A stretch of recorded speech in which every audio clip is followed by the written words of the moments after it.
Okay, so enough about us. A little more about our speaker. Colonel Barry Colasar served almost his entire career as a Marine Corps infantry officer. Following the Cuban Missile Crisis, service with 2 tours in Vietnam, 1965, 1969 to 70. Later staff service in the Marines included as an intelligence officer, in an assignment in the Office of the Joint Chiefs of Staff, and service aboard the National Emergency Airborne Command Post as a war plans briefer to the President when embarked during a national emergency. He retired from active service in 1981 and has been a docent at the National Museum of Marine Corps, the Marine Corps, since its dedication in 2006. He is accompanied by his daughter, Karen. So, Colonel Colasar. Say hello to all of you, and I'm very glad to talk to you today about a 29-year-old man's experience in Cuban Missile Crisis. I was a company commander in the 2nd Marine Division at Camp Lejeune, and each Marine Division has a dedicated battalion that responds to different crises all over. This happened to be the 2nd Marines Division, and I happened to be the tip of the spear at that time. I was the alert company, which stood on the 24-hour alert. And on the 22nd of October of 1962, I was having breakfast with my family. About 10 minutes later, I was on my way to an airplane in Cherry Point, North Carolina. I was 29 at the time. I had 250 Marines with me. We had all our gear in 6x6 trucks in the back alley behind the barracks. Everything we did together. The whole 250 went to chow together. If we wanted to go to a movie, all 250 went. We had no particular idea. The Marine Corps had specific guidance on how this was going to happen. As the alert company, I was supposed to go up to Cherry Point, meet officers of the staff of the air base. They would sit me down and give me a box full of maps and tell me what was going on. None of that happened. I wound up on the side of the runway at Cherry Point with 250 hungry Marines, no place to sleep. And so I had to straighten all that out. And so found a place for them to eat and sleep. And of course, this was a time before political correctness. So the next morning, I thought it advisable to march them all to the chapel. I took them all to church. I'm sure that I've been locked up if I did it today, but back then, nobody raised an eyebrow. And we wound up back on the runway, wondering what was going to happen, particularly me, because I was in charge. I noticed that there were 2 new aircraft on the runway. And we used to fly in C-119s, those were twin boom aircraft in the Marine Corps. That was called 20,000 rivets in loose formation. But these were brand new Hercules. And so I figured this was going to be good ride. And the next day we'll end up on the runway hoping somebody would come and tell us what we were going to do and where we were going. I had no clue where we were going. And finally, I had my aha moment. The pilot of one of the Hercules walked by with his crew chief and said, "Take this thing over here and we'll load it up with gas. We'll make it 2 trips to Cuba today." And that was the first clue I had where we were going. The next time I had a clue was when the crew chief of that aircraft came back and wanted to borrow my binoculars. So I asked him what he wanted them for. He said, "We think there's a MiG behind us." That went around that aircraft with 250 Marines like a shot.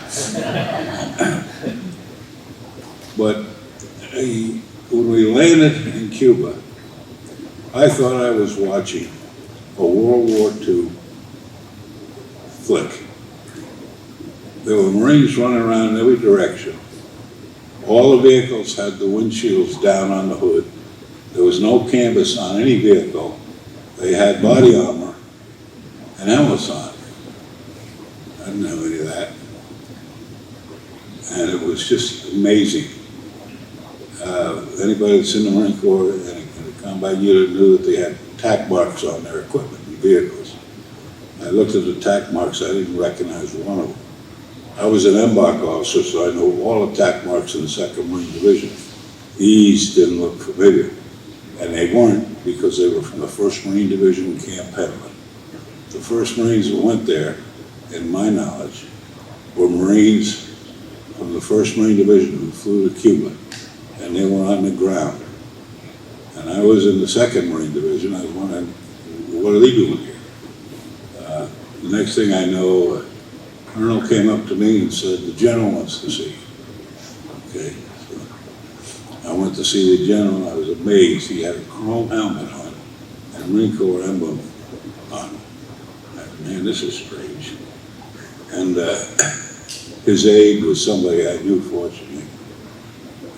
And he told me, in essence, what I'm going to do, I'm going to assign you to the battalion from the 1st Marine Division, who's already set up on Windward Point. I want you to get over there and introduce yourself. You're going to be his 5th Rifle Company. So I got all my Marines together and all that trash and bought a ferry boat, and they went away. And I went down to see the colonel. Fortunately, I knew him too, and several of the officers. The Marine Corps is not that big. So I became his 5th Rifle Company. And he told me that President Kennedy's going to speak tonight, and we want you up to your neck in a hole by that time. And so he sent me down a road and pointed out where he wanted me, and unbelievably, one part of it was a golf course, and the other part was right across the street from the Navy enlisted housing area. Now, I've always told my troops that I've never fought a war at a golf course in the Marine Corps yet. It looks like this was going to be my first time. At least the digging would be easy. When we got down that road and looked at the enlisted housing area, has anybody ever seen a Wild West town that's abandoned? That's what this looked like. These were Navy quarters for Navy enlisted. There was wash flapping on the lines, cars with the doors open, dust settled in the street, Venetian blinds and shades flapping in the breeze from open windows, not a human in sight, dogs and cats roaming aimlessly in the street. I couldn't believe it. This is a military base, and this is what was facing us. And so we followed our orders. We started digging on the golf course, and a few holes with it. And we had 5 tanks. He was part of the counterattack plan. Had the Cubans and the Russian allies decided to storm the base, the counterattack plan was the tank commander would take his tanks across the golf course. His name, as I remember, was Captain Delaney. We called him Rommel. And all he wanted to do was take his 5 tanks and cut right smack across that golf course. But that was about the first night. The other thing I remember is there were no civilians there, no dependents, but there was a commissary full of food. And me and my Marines ate pretty good because we ate it out. And I can remember at night going through the chow line and getting to the end, and there was a mess cook there with a Sara Lee cheesecake cutting into thirds. And that was amazing, but we never ate that well before. All we had was sea rations. So it was not too, this is an overview of Guantanamo Bay. Guantanamo Bay, where the Navy's been there since the Spanish-American War. And the reason we're still there is there was a contract written for a 100-year lease, and we paid Castro for the water. And he, as far as I know, he has not cashed those checks yet. So he has a lower desk drawer full of checks for water from the Treasury of the United States that he hasn't cashed, which might have been a good defiant gesture on his part, but legally it sanctioned our being there, because we were paying him every month the water until an admiral got upset and went out there and broke the valve on the water pipe. So it was kind of, nobody really knew what we were going to do with it. I had no idea what was on the other side of the wire except Cubans and Russians. What strength, what their armory was, I didn't know.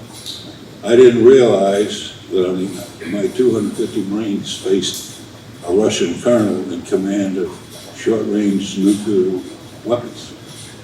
Free rocket over ground, frogs. And he had authority to use them, and he said he would. You know, all we had was basically was rifles, a couple of bazookas, and some mortars. You know, for years, there's an island that was in the possession called Viegas, and we used to go down to Viegas and invade it and shoot artillery and practice all our combat maneuvers on there for about 2 months, and then come home. Seems that most of the time I went there over Christmas. But nevertheless, that's what we did in Viegas. People in Viegas got tired of us being there, and they thought they were going to turn it into a garden spot for tourists. And so we don't go there anymore. The Navy used to shoot at it, but it was a good training area. But we no longer go there. One time when we were coming back from Vegas, we stopped in Guantanamo Bay, and we were ordered to leave our artillery, all our artillery weapons, and 45 days worth of ammunition that was loaded on a combat cargo ship, unloaded on a pier in Guantanamo Bay. And by the time the sun came up the next morning, there wouldn't be any guns, no ammunition there. So all night long, we unloaded 75 millimeter artillery ammunition, and we brought a cargo ship about 4 feet out of the water with a lot of ammunition. And by the time the sun came up, there was nothing on the pier. And those artillery pieces were left on Guantanamo Bay. Now, Guantanamo Bay is like a saucer at a cup and saucer. And we're totally visible to the enemy who's surrounded. And but anyway, here is the base. And we landed on one side of it, and we had to go across. Now, how do we get to this situation? How do we get to the point where we suddenly got nuclear weapons 90 miles from Florida? Well, anybody knows anything about the history of Russia or read it or studied it, they're xenophobic. In other words, they got a total fear of foreigners and invasion, and justly so. Napoleon tried it, and of course Hitler decimated the place. And so they always like their country, Mother Russia, is sacrosanct to them. And they want buffer countries around their borders. That's what they strive for. And you saw it in the Soviet Union. Poland, Romania, Bulgaria, all those countries, they all border Russia. So anybody that's going to invade Russia, guess what we go through first. And so here we are. And so we get to the point where Russia starts to become a nuclear power. And of course, the only nuclear power that really a worthy opponent was the United States. Apparently, the total number of weapons that were capable of carrying a nuclear payload was overestimated by Kennedy when he made his speech for presidency, saying there's a missile gap. It really wasn't. The United States totally dominated that, particularly in warheads. Now, the reason I can talk about that now is because several years after I went through this experience, I found myself in a JCS role, and I'm an infantryman, always have been. And this colonel was interviewing me to that section, and he said, well, you're gonna be the PSYOP briefer. And I said, sir, I don't know anything about psychological warfare, which displayed my ignorance. And he looked at me and he said, that's not what we're talking about. And then the next question was even worse. So what are you talking about? We can't tell you till you're cleared. So I don't know how long it was before I was able to tell my wife what I was doing. But when I go to work on an airplane in Andrews Air Force Base, at this time it was a 707 modified, loaded with communication gear. It was the type of plane that Kissinger used to fly back and forth to decide what the table was going to look like. They were going to meet to discuss the end of the Vietnam crisis. But he rode in that plane, Nixon rode in that plane. But nobody would tell me what my job was. And finally, when I finally got cleared, my job was to be the man who stood opposite the President of the United States or that person who was assigned to be the senior person.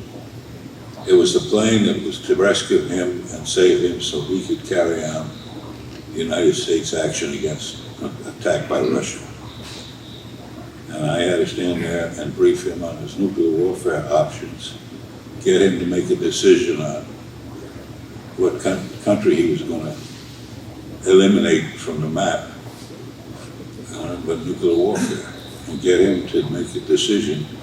And while I'm getting it from him, people writing the message, which would be sent to all the operating forces and military of the United States of America worldwide, to include SAC, all the submarines, all the missiles and silos all over the western part of the United States. And it was an amazing job. I mean, there's not too many infantry officers that got down in missile silos and walked through the missile room on a submarine and used to brief Air Force pilots on the controls of the 747, which was kind of amazing. And I think I'm probably the only infantry officer in the United States Marine Corps that's got stick time in the 747. So it was different. But when you realize that it's just you talking directly to the man who's going to make this decision, you better get it right.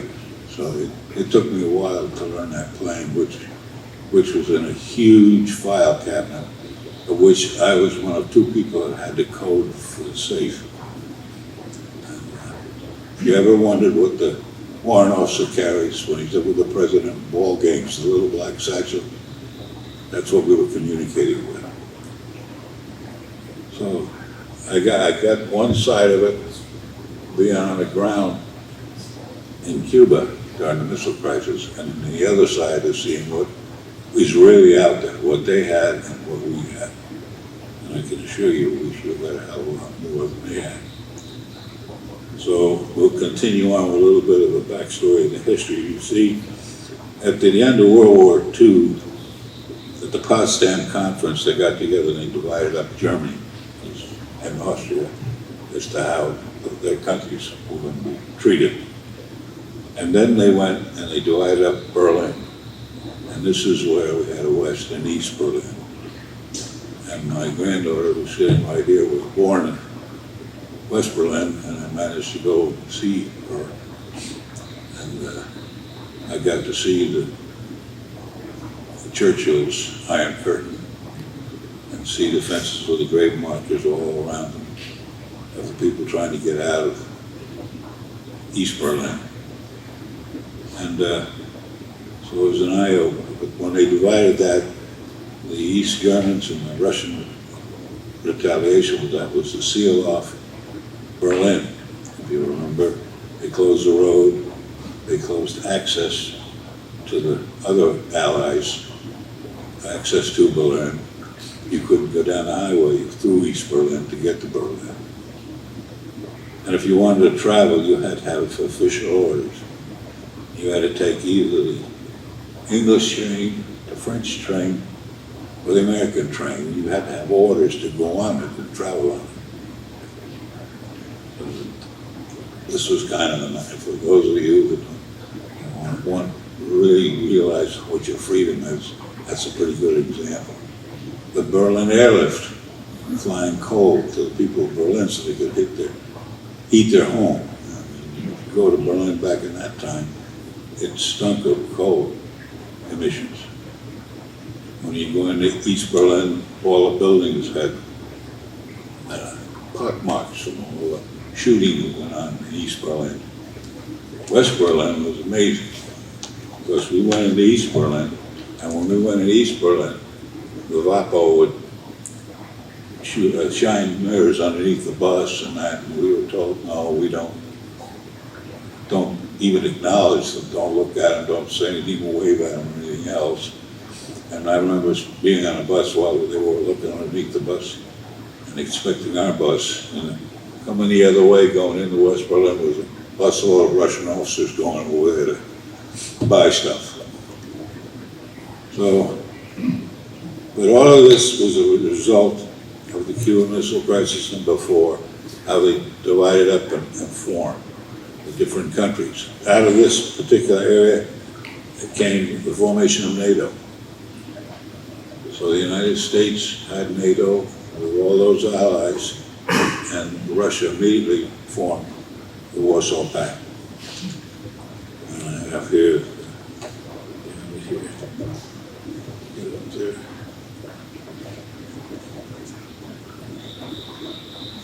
So there you have NATO on one side and Warsaw Pact on the other side. And in the target list of the SIAP order, the target list was the right-hand side. And once you launched P-52s, there was no way to call them back. We didn't have a procedure for that. They just went. And their entire flight plan from where their base was to where they got their fuel, first fill up a fuel on their way, and where they went to recover what country, and a credit card for gas to get back home. All that was spelled out in that plan. It's an amazing plan.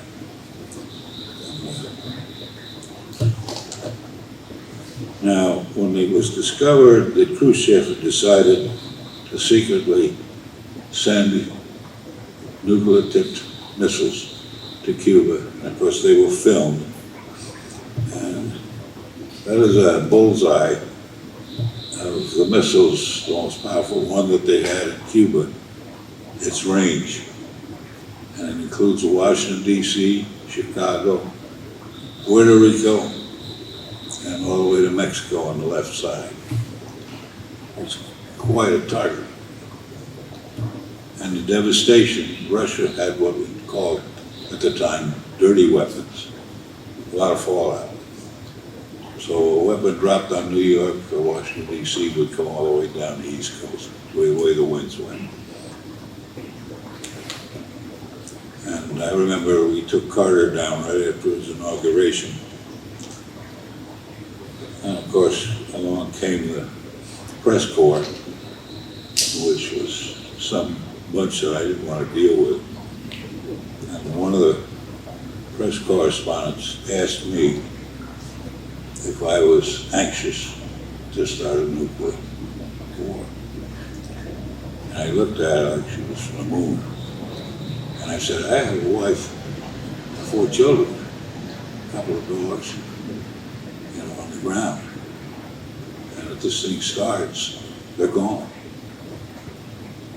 And so that's why the Cuban Missile Crisis became so important.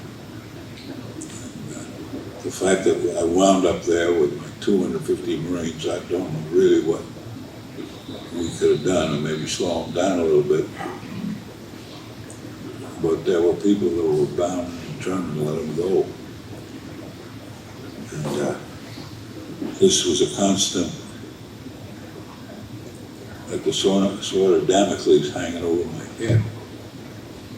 Because I had mothers, sons with me, young Marines, their whole life in front of them, 18, 19-year-old. I was 29. And these were things that, kind of hang on a commander's concerned. I'm responsible for these young men. And, as luck would have it, cooler heads prevail. But I don't think the heroes of the Cuban Missile Crisis are bringing it to an end with Kennedy or Khrushchev. I think it was a Russian submarine skipper.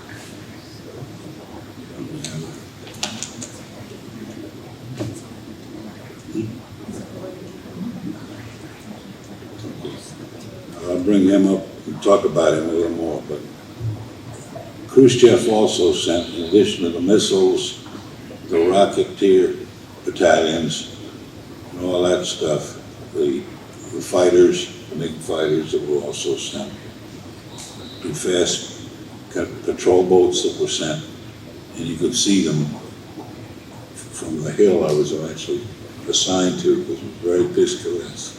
That's where all the reporters came, because they could see the blockade ships in the bay, and so they all came to take pictures and look and ask us questions. And I did have one World War II correspondent with him. His name was Jim Lucas. And he was quite famous at that time. And Kennedy sent a press pool. They weren't in bed like we had in Vietnam and like what they have going on today. The press pool, one reporter went with you. He wrote the story and gave the story to everybody from Italy, England, Germany, wherever these press corps was from. And the stories went all over the world. They basically were all the same story. And I remember when I sent Lucas out, I put him with 2 Marine PFCs. And I had a foxhole built out there for him, ran telephone wire to him. And just keep this guy amused all night long, and come back and tell me what happened the next day. The phone line went to me. It was just a pair of E8 wires, and they came right to me. So if anything happened, I would hear it. So Lucas wrote some stories that ultimately wound up in Time magazine, New York Times, and all the papers, New York papers. And my mother read it, and my dad saw it. And I admit that it's kind of flowery, but they got a wonderful way of taking a story and totally separate incidents that were not related and weave it into a most interesting story. Now the problem was my Marines came from all over the country, so their papers were writing this stuff, and they would cut, and their parents and friends were cutting it out of paper and mail it in. And we had corpsmen there, and they created a bulletin board, and they put all these articles on it, and it was all about B-18. And it really irked the battalion commander because I was getting all this press. And, you know, you had to be careful what you said to them, because it happened. Not like they said, but it had happened at one time or other, and they wove it into one big story. Now we get to a few anecdotal things that still stick in my mind 49 years later. Of course, I had visitation from Bob Hope, people of that, you know. Senor Wences, the guy in the box with it, it's all right, it's all right. If anybody remembers that, he came down there and we had dancers and all that kind of stuff. And it was quite interesting. Hope was pretty funny. And we had singers, Perry Como, they came down and they visited us on the front lines. Life on the front lines was kind of difficult. We had trained Seabees. Anybody have any dealings with Seabees? They're the greatest people in the world. You have to be damn careful what you say when the Seabees next to you, because he's going to make it happen. I had only one road up to my hill, and of course everybody could see what was coming up and going down. And I just said, boy, I'd sure like to have another road up here. And next morning I heard more noise than I've heard in a long time. And coming up the road behind my command post was a sailor, cut off dungarees and a stadia rod, walking in front of the biggest bulldozer I ever saw. And by the time the sun set that night, I had another road up the backside of my mountain. We trained those CBs in the summer before the missile crisis, and they were stationed in a camp right behind us. And this allowed me to send 1/3 of my force down to get a shower, get a hot meal, watch a movie, drink a beer, and have a good night's sleep. And I made myself available to that. We had other visitors, Margaret Chase Smith. I still remember her coming down. We had to put target cloth around all the urinals when she was in the area, but she came and she was in a beautiful blue dress and high heels, and we're on this dirty, dusty peninsula. And she talked to the Marines. And years later, my wife and I were on a vacation in Maine, and we were in a restaurant eating, and she walked in. And I told this to my wife, and she talked to the woman next to it, and somebody said, well, why don't you go up and talk to her? And I don't want to bother. She was with about 14 women. I didn't want any part of that. And well, eventually I got the nerve up and I went in and talked to her. And it turned out to be the most pleasant experience I've had, because she invited us to her home. And we spent a couple of hours in the sunroom with Margaret Chase Smith, talking about all kinds of things. And, so you never know what can happen. But that woman has done all kinds of things, flown a jet in the submarine, a whole host of other things. But for me, I really enjoyed that afternoon with her in her garden. The other experience I had, one of our commandants, a Medal of Honor recipient from the Battle of Tarawa in World War II, David Shue. It was a Marine Corps birthday, and he wanted to come see his Marines. Well, where did he go? My Hill. And I had a guard out there all night long on the road to make sure only people who were supposed to come up that road came up the road. And when he was relieved, he'd been there all night long because he had midnight shadow on, and he ducked into my command post and went to sleep because it was dark and relatively cool in there. There was a big hole in the ground. And I didn't know he was in there. What the hell, I'm only the company commander. And he was sound asleep. And of course, when the commandant comes, you can imagine what it was like with car doors slamming, yes sir, no sir, this way, sir, that way. All the horse holders and note takers. And all that noise woke this young Marine up, and he came out and he walked right into David Shupe's face. Shupe took one look at him and saw that he hadn't shaved. And that was the end of it. Shupe looked around and he found me with two captain's bars on there, and I got a lecture from the Commandant of the Marine Corps about shaving and field sanitation. Now, if any of you have read his citation or know anything about him, he was laid back right next to a huge Japanese bunker and was directing the Battle of Tarawa, which was a pretty brutal battle. And I doubt very much that David M. Shute, Colonel of the United States Marine Corps, stopped the war to shave. But I didn't ask him, which was good for me. But I did have the last word, and I tell people down at the museum every time I see that quote. I did have the last word, and everybody said, what do you say? I said, well, you could say, yes, sir. But I just wonder what people, when they get that senior rank, can kind of lose perspective. I had a leaky water buffalo. To me, it was more important that Marines got something to drink than shade. So the water buffalo was a big, huge container of drinking water, potable water. Here's what the Cuban side looks like on the right, and our side on the left, and barbed wire right down. That's known as the cactus curtain. we would to patrol that particular section along the fence, and the Cuban army on their side at night were really living it up. There were women in there singing and giggling and all kinds of guitar music and everything else. Our side was quiet. Their side was a big fiesta all night long.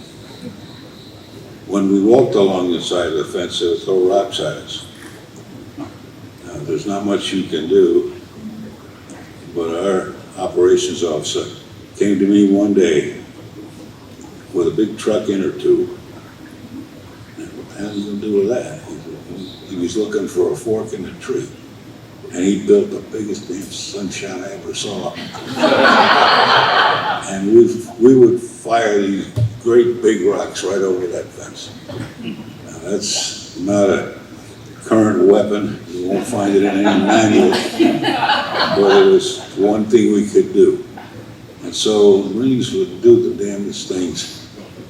One day they set up in the field. Early in the morning they came out with a whole bunch of big footlockers and wire and a couple of carbines. And made a big show, and of course that got all interest on the other side looking binocularly. And he took this carbine and they played around with it, and they had welded like antenna on it. And what we didn't know is the night before they went out there and buried a huge amount of TNT in a hole up there. And so when they got the audience they wanted, one man stood up with his paltry carbine, fired one round in the biggest explosion you ever saw, and they just took off. But that's what it boiled down to, was gamesmanship. After a while, what could you really do? So it was, what could this guy think of that would grab their attention? And this did it. And the other thing I remember, I had an Indian for a driver. His name was PFC Pete. He had to be the senior PFC in the entire Marine Corps, because he couldn't hold his firearm, but he was one good driver. But Pete was a frustrated wireman. Somewhere he wanted cards or gambling or whatever he got. He had a complete set of wireman issue, spikes, leather belt, wire cutters, all the stuff that a wireman had. He was really frustrated. And so one day Pete and I took a ride down to check the wire that went into the water.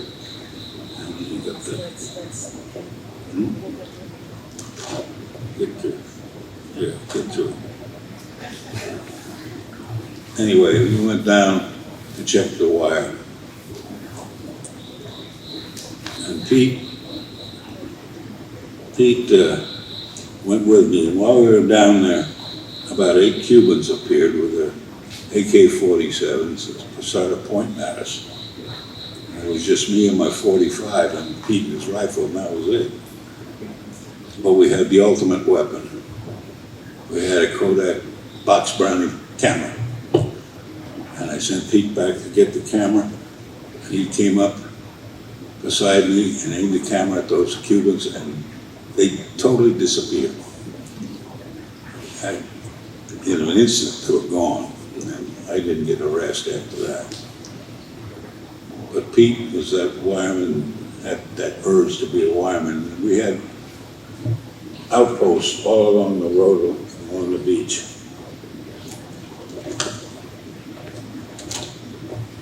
We get it.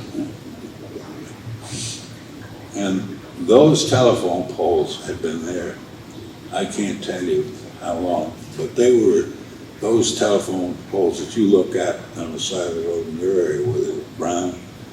They look like that. So Pete put his climbing irons on there. It was like trying to climb up a steel pole. Pete was a big man, big chest. And he went up there, and I stood back and watched him go. He was doing pretty good. He got up to about 40 feet. And grabbed the wire and was trying to fix it when the spikes popped out of it. Anybody ever been a wireman and watched that happen? And poor Pete was trying to save himself, and I am on the ground watching from below and hysterical because he looked like one huge teddy bear with his arms flailing and his feet flailing, trying to stick these spikes into the pole to stop it slide down. And he was going, he was coming down, and I couldn't contain myself. I was just laughing so much. Which could be dangerous when you're dealing with a young Marine. And he came down about 4 feet from the ground. There was a metal tag that came out of that pole and out. And of course, Pete was headed right for it. And he went over it, and it tore the complete front of his dungaree trousers open. So he looked like an Indian with a breech cloth. But I couldn't stop laughing. And he hit the ground, didn't fall, didn't hurt himself. He looked at me. I can still remember saying, "Captain, if you think it's so damn easy and funny, why don't you try it?" So that's a direct challenge. So I strapped on the irons. Believe me, one of the hardest things I ever tried to do. But I did make it to the top and fix the wire. But I still, that's over 40-something years ago, and I can still see it like it's happening now. But he was a good man, and I had 250 people like him. But that's kind of the road and the terrain. And that gives you a shot of what's known as Kittery Beach, in that angle there. Those are cabanas, and that's the officers' beach. And the wire went down wherever any of the Cubans are on the right, in that pile of rocks right in there. But that's how close we were to it. And, we never really knew what was going to happen because they didn't do anything aggressive other than having whoop-de-doo at night. Because you could always tell. But there was a ranch on the property. Cuba, when the Navy did away with a sailing ship, they needed a place to store coal for the steamships. And that's what Guantanamo Bay started out as. They also grew livestock to feed the Navy ships. And so they had ranches on that property, and they were generally run by Cuban nationals. And there was a ranch called Heimer's Ranch. Heimer was a man's name who went to the Navy. This was a bandit. He went to the Navy and asked if he could buy it for his family to live there. His wife was a Cuban national. So the Navy sold it to him, and he and his entire family of kids went out to this ranch and renovated it. It was derelict. But at night, when I looked down and across the ranch, it was surrounded by a minefield, so we didn't go down there very often. And all the livestock was in a fenced-in area right next to it. And you could hear them all night long. They weren't getting any water, they weren't getting any feed. And I used to see lights at night in a place that wasn't supposed to be lights. Nobody was supposed to be down there. So one day I went down there with a group of Marines, and one of my lieutenants went in the ranch house, and he was attacked by a huge boar.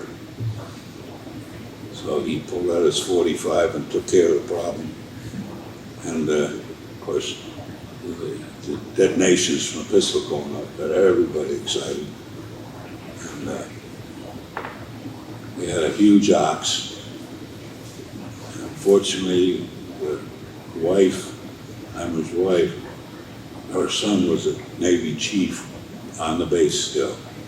So I went to him and said, "What are you going to do about this ox? It can't graze, it can't walk out in the field, hit the mines." So we agreed to call down the CBs, and they came down with a low boy and took care of the ox and had one huge ox roast. that fed quite a few CDs in us.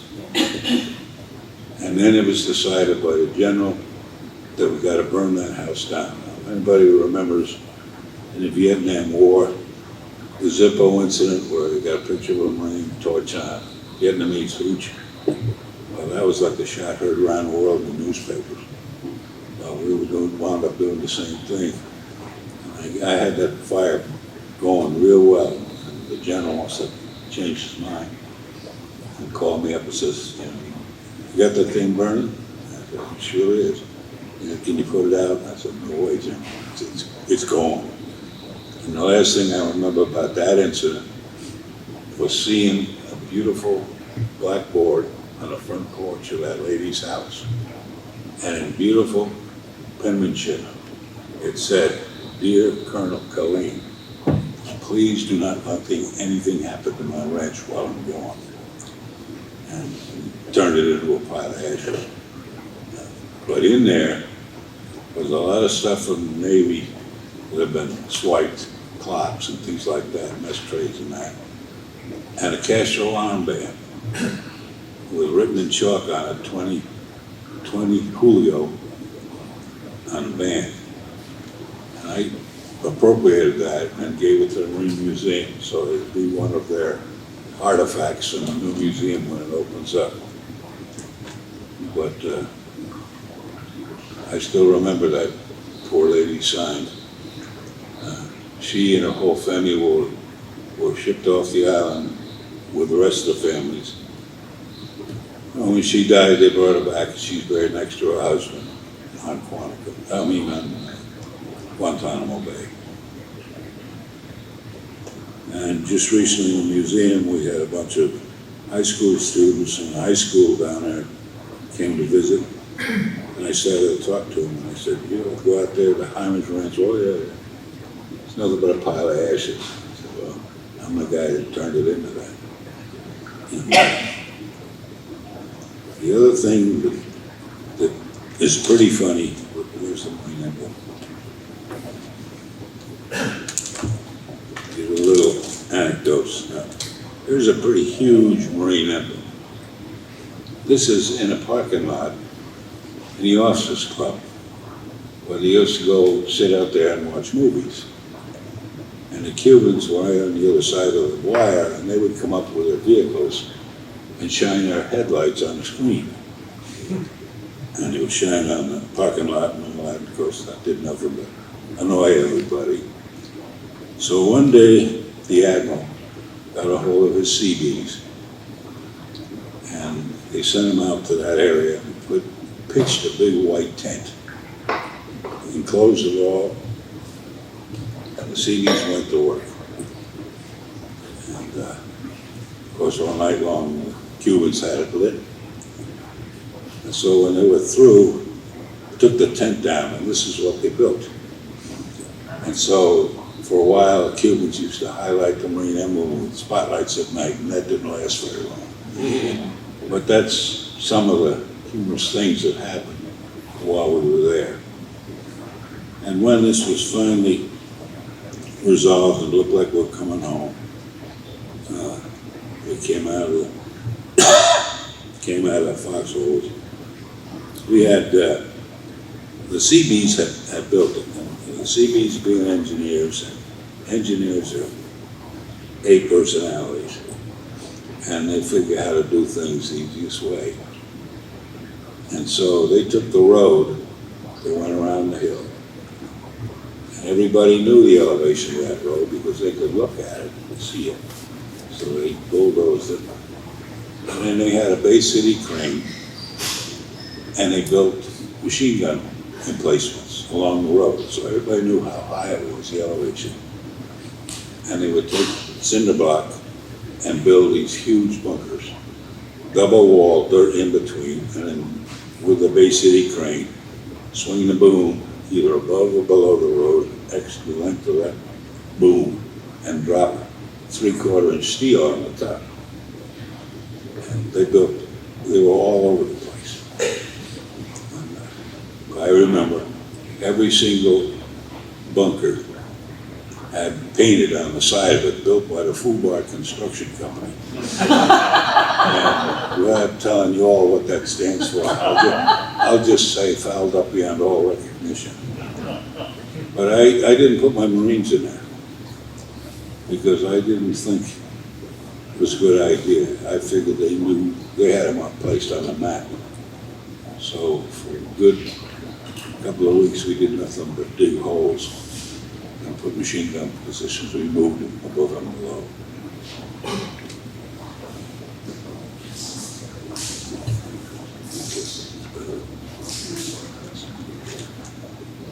Okay, let's get it. This is the man I mentioned before, the one I believe really, he went totally against his command, the Russian government, the honor of the Soviet submarine force. The Navy figured out that they were there. He sent 4 submarines, some of them with nuclear tip torpedoes. And these were the diesel-electric submarines. And they had a surface to recharge their batteries and recycle the air. In World War II, a diesel-electric boat was called a sewer pipe, for good reason. If you've ever been aboard one, it's pretty right.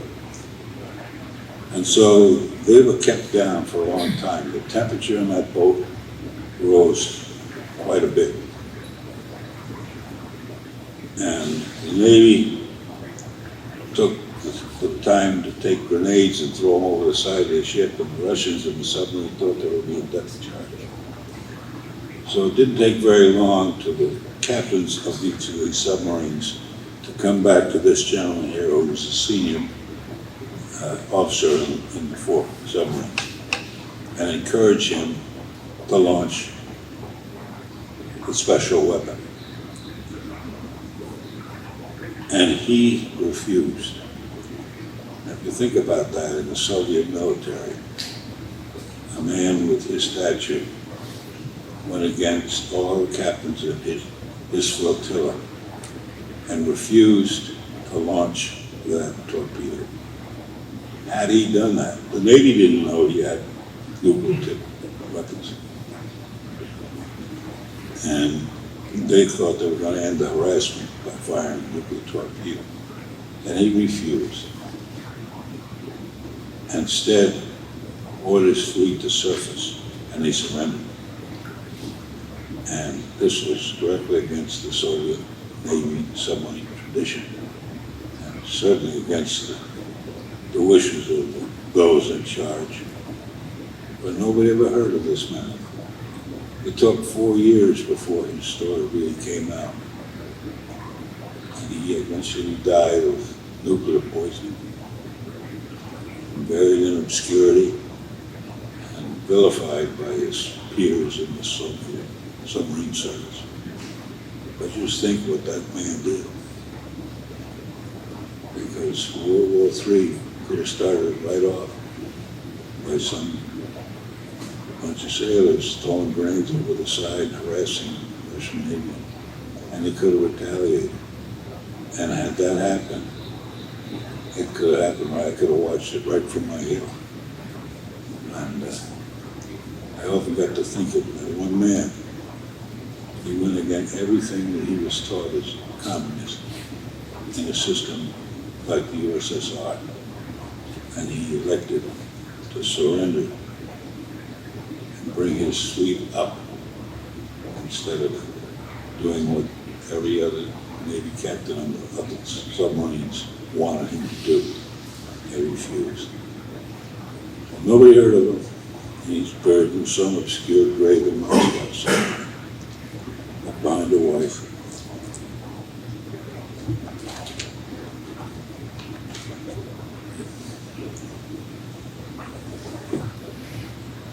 So basically, that's a reminiscence of the guy who was 49 back then, 29, and 85 now. One of the exciting things that happened during my 30 years as a Marine. But it was, in effect, in my 250 Marines, we were kind of an eyewitness there. She was only 6. And when I went away, but I did make it home for Christmas that year. I missed 3 before that.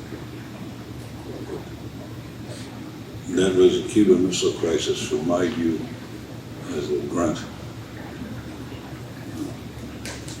Infantry officer. Thank you very much. Thank you, Colonel. We do have some time for some questions. I encourage you, if you have time, to go to the museum to see our exhibit on this very person. His name is Arkapoff. We have part of a uniform from one of the American sailors that was part of the blockade, which anchors that exhibit. But we tell this story as well. We call him the man who saved the world for exactly the same reason. Really remarkable piece of courage on his part. So let me come around with this, and I will let you ask questions. Please speak into the microphone because we are filming this. Questions? Okay, let's go right here. Hello. So, Grandpa, so he ended up going back to Russia. How come the Russians didn't kill him? I mean, not that we know that, but what do you think? Well, it took 4 years, I think, before the story really became public knowledge, and I don't think that kind of story would get a press like it would in this country. It'd be a big deal. And that's probably Soviets want to look at it like it didn't happen. They would have been, I don't know whether Khrushchev would have ordered them to do it, because he ordered everything in secrecy. But you can't bring all these rocket regiments, tanks, aircraft, speedboats, and all this stuff in a rural country and not have somebody notice it. And they didn't camouflage very well, so that when U-2 went over, it was there. And the people who interpret those kind of photographs have seen this kind of stuff before, and they knew what they were looking at. And then it went from there to, we have to do something. And what are we going to do? And I don't think Kennedy was thinking about a nuclear retaliation, because it is not in the policy of the United States to have a first strike capability against the Soviet, at that time, the Soviet Union, to attack it the first time. So our policy was to absorb it and then do something about it. And a lot of this Russian nuclear threat is right off the coast of New York and Washington, D.C. in the Atlantic Ocean, and not too far. We had 13 minutes to get our aircraft airborne from sound asleep at night to get up in the air, get the president aboard, and do our thing. And when you saw their capabilities and their communication capabilities and how fast they could talk to every major unified specified command the United States has all over the world. I mean, our first phone call started with the White House and then went all the way down to the JCS members and the command centers of the Marine Corps, the Air Force, the Army, the Navy, SINCPAC, SINCUR, SAC, all of those specialized commands were sitting on the phone and just waiting for that. And all those young Air Force men are sitting down at the end of a long tube in the bottom of a hole in the ground out in Wyoming somewhere, and sharing some space with a nuclear-tipped weapon, and taking correspondence courses, all got PhDs, because that's what they did. And there's a lot of people. I was kind of restricted in my Marine Corps knowledge. I knew pretty much about the Marine Corps, but I didn't know how well the Air Force does its job. The Navy does its job. Those sailors that are down there on those nuclear submarines, that thing doesn't come up for 90 days. You don't get a tan on a submarine. And, but I admire what they do. They are very, very professional. And yes, we harass them because that's just the way it is. But when it comes to how well they communicate, how well they take care of that missile, how well that sailor drives that submarine underwater. You know, Navy's got a problem. It's with sonar. Today's youth keeps listening to this loud music, and so now they can listen to the air with headphones and listen to that noise from a submarine that's maybe right ahead. And they tail each other. These guys, if they pick up a Soviet submarine or they pick up one of ours, they trail each other underwater. And God help if somebody does something that they're not used to. Stop his boat and you got two submarines run into one another. So, but I've got a good respect for the other missed services and what it is they do and how well they do it. Other questions? Okay. As I'm taking this over here, right here, as I'm taking this over here, there was another reason that probably had something to do with the fact that Arkhipov didn't get into trouble, and that's because he was a hero of the K-19 disaster. There was a movie made out of this. It's a really famous incident of nuclear submarine, a Soviet nuclear submarine going down. So he already had a few credits in the bank.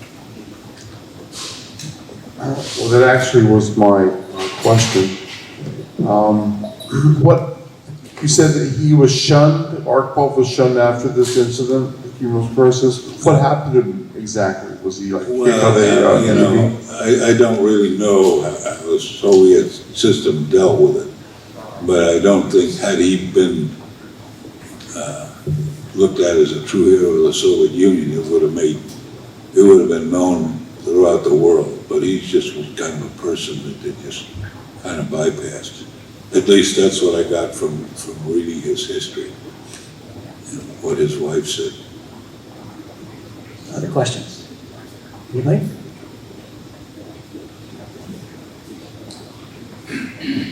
I think regarding the Arkhipov incident, he was a squadron commander, and he overruled the commanding officer of the submarine and the political officer, who both opted to go fire the nuclear warhead. I don't believe he surrendered. I think he was allowed to surface and leave. But more generally about your tour or deployment in Cuba, how long were you there for, and did you conduct an after-action review, and what were your findings or conclusions based on that review? My biggest complaint is the system that was set up to tell us and give us maps and tell us what we were going to do. I mean, I heard two flyers discussing the fuel in a KC-130 aircraft to suddenly find out that I was going to Cuba. And I had 250 Marines who were going there for a reason. And there was already Marines there from the 1st Marine Division on the other side of the country. And yet, no time did anybody from the command element, the senior element, who was supposed to provide me with maps and brief me at least what was going on or where I was going. That never happened. And then I had to fight for a chow and place the Marines to sleep and things like that because I wasn't going to leave them on the runway. And that was my biggest complaint, and I let people know about it. Well, I wasn't there alone. We were there for a certain period of time. Then my battalion, minus my company, eventually came by sea, and I wound up in the 6th Marine Regiment because that colonel came down. So I wound up in just about every infantry regiment that the Marine Corps had except the 7th Marines, which is kind of a historical note. And I was only in the 2nd Marine Division, but that was probably the biggest shortfall, that I was not informed and went into this thing using my native ability. So you were there for a few months? I was there for the duration of the thing. When everybody started, the Venice started to come back, and they brought a water-making ship in to make fresh water and that kind of stuff. It kind of looked like we wore out our welcome. You know, we weren't really going to defend them, And the Navy gets kind of upset by these dirty Marines walking around.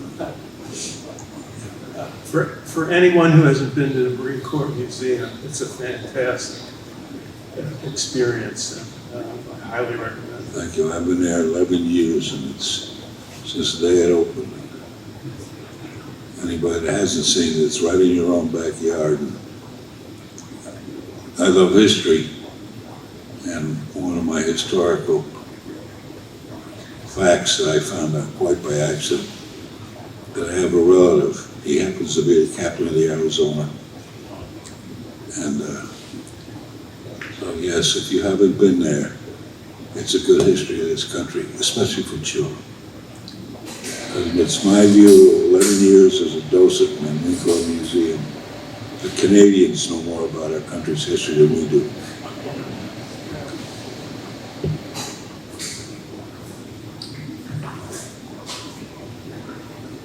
I was curious, you talked a couple things about Cubans at night like to have a nice time or a good time. From a strategic perspective, beyond the renting of land for 100 years, what was the strategy that people were concerned with? Were somehow these Cubans going to sober up and going to attack, or you said 250 plus and are always down there? What's the strategy to protect those that are there, and the concern that something would cross a fence at some Well, point? there was just a fence, the mines, us, and then there was a Marine barracks there, the Seabees were there, and it was an in-depth defense. We were the tripwire, and something happened. The Marines kept coming. I wasn't, my 250 went the only ones there. They started beefing up. At sea, there was Marines battalions. And when you talk about a Marine reinforcement tank, it's just not an infantryman. That comes with planes, that comes with tanks, that comes with LVTs, anti-tank. It's a big organization that has a lot of capability. And they're all afloat right now.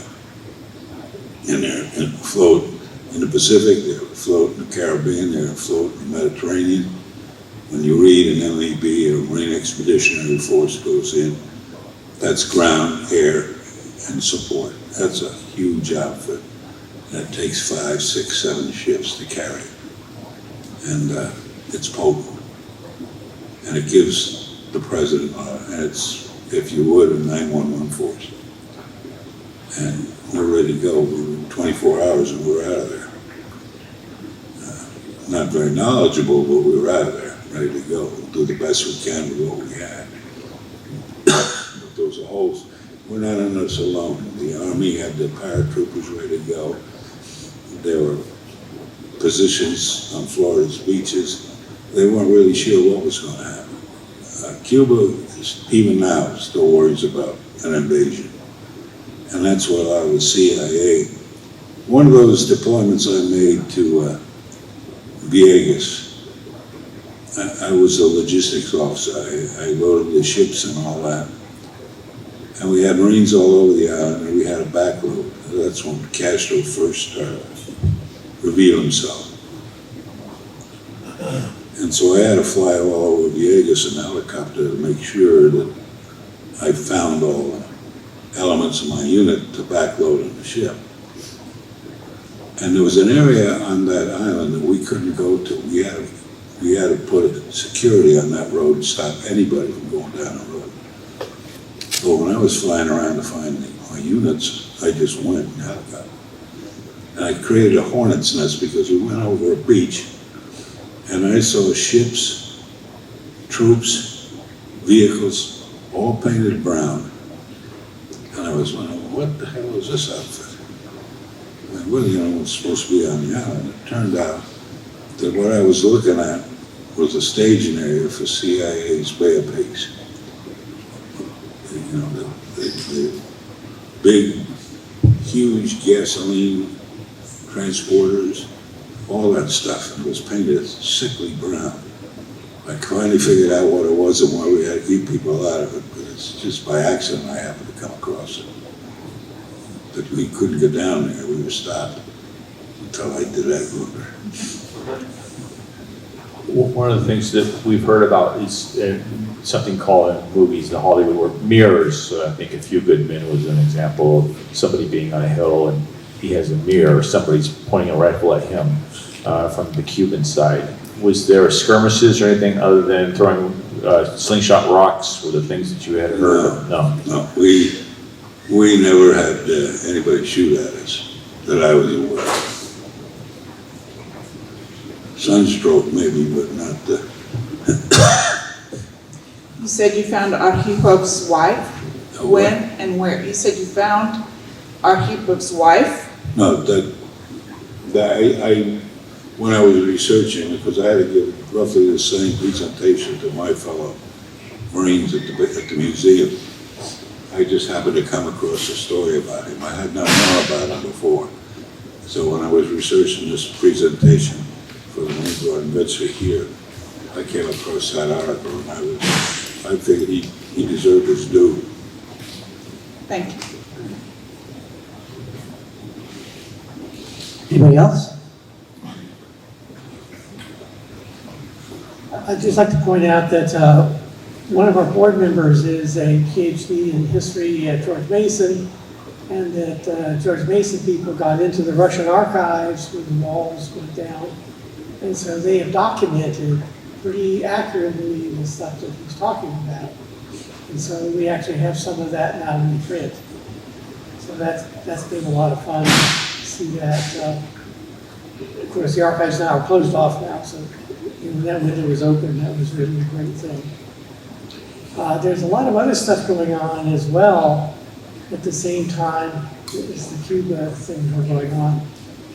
And so there was a window, 34-month window from 61 to 62, the key day of the Cuban Missile Crisis being the 27th of October.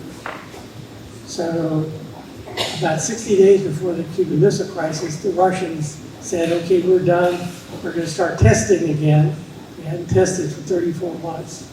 So there was a 24-round nuclear detonation that would go on the week of the 27th of October. And all of that is all on the quiet. You're not going to find anything in any of the unclassified sources, but you have to go over and do the research on the nuclear round side of it. And so there was a whole series of nuclear bombs being detonated in the Pacific and in Nevada. So the Kennedys were saber-rattling in a major way with atomic bombs. And so you guys are really tripwire that the big action was going on in Nevada and in the Pacific Ocean. Yeah, well, some of these nuclear weapons are suitcase size. It's hard to believe because they're used to seeing fat boy and the size of them. You know, I went to several bases around the world, including Evo and places like that. And out in Tinian, which has a beautiful casino in there owned by the Chinese Communist government. But it's amazing the size of these things. And the other, what we have to, there's a whole bunch of submarines with nuclear engines and stuff like that rusting in Murmansk, piles of them. And I don't know what's being done with all that nuclear material. But if you get somebody who's made too much money from selling oil to this country, and buys that stuff, there's a real threat possibility there. Another kind of a humorous thing associated with is when the Russian submarines surfaced, being forced to do that by the American Navy. They pulled two destroyers up right up next to the B-59, one on each side. So the Russians, now they've been underwater for days, so they popped the hatches, they're up on the top of the submarine. So the American captain hails the Russian captain and says, "Are you in need of any assistance?" At which point the Russian captain said, "Oh, no, we're Russian Navy, we're cool." At that point, the cook on the submarine pointed out that the captain had flooded the bottom deck of the submarine with 6 foot of seawater because the temperature in the sub had risen to 140 degrees. And to keep his crew from collapsing from heat exhaustion, he flooded the bottom deck with 6 foot of seawater. So the cook points out that they're 8,000 miles out from the Soviet Union, and they had no food, no water, there was 6 foot of water in the sub.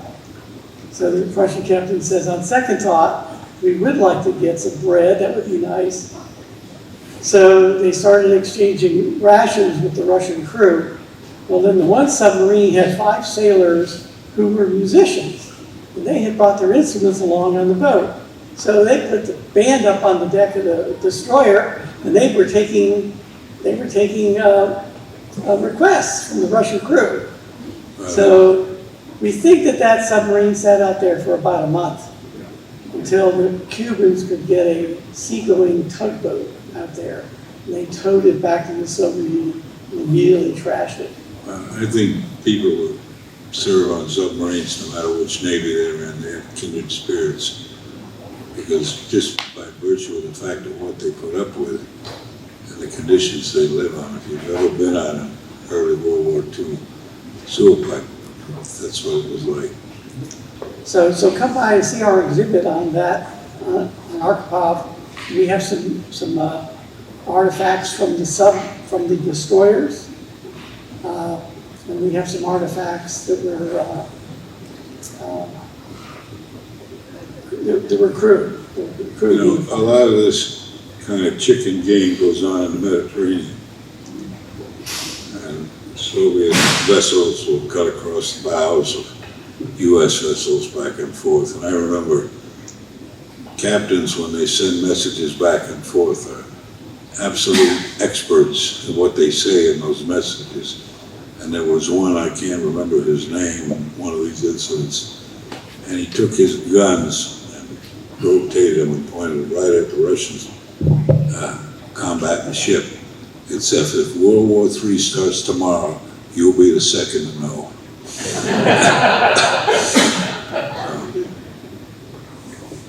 Anybody else?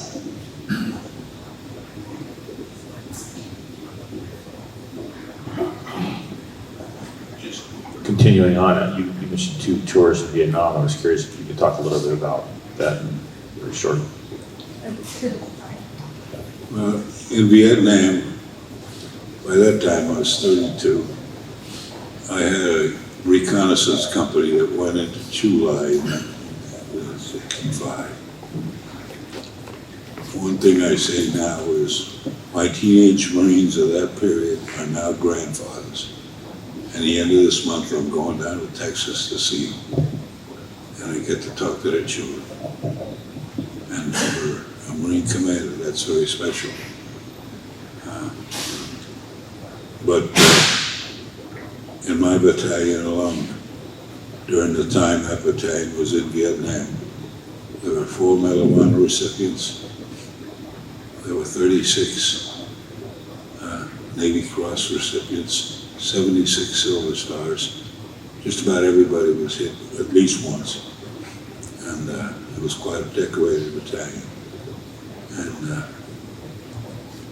And those are the guys that are good to see, because I am now the oldest guy. You know, the Marine Corps is a tradition on birthdays that the oldest Marine present cuts the cake and gets the first piece. Well, the last Marine Corps birthday I celebrated with this battalion, I cut the cake and got the first piece. So now I think this time I'm going to go back there and work on trying to be the youngest Marine president. But those are the kind of people I had with me. Really did a good job. Paid the price, many of them. And our colors, our battalion colors, I donated to the museum, so they are part of the museum's collection. Our battalion organizational colors are in the museum, plus my company's colors. My guidon is in there. Anybody else? All right, let's thank the Colonel for this wonderful presentation.